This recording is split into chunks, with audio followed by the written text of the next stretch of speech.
aciz qul ikən yenə dönər mənə əlbət. Herkes değil, asılı değilim. Lakin acizdir karşımda.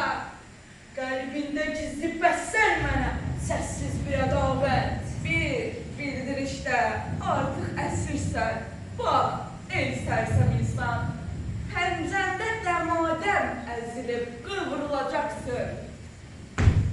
Daim ayak altında sönüp məhv olacaqsın. Bugün səni idarə edən mənəm. Aç gözünü bax. TikTok'ta iten saatler, Instagram'da sönen ömür. Dünən altı ilişkiydi.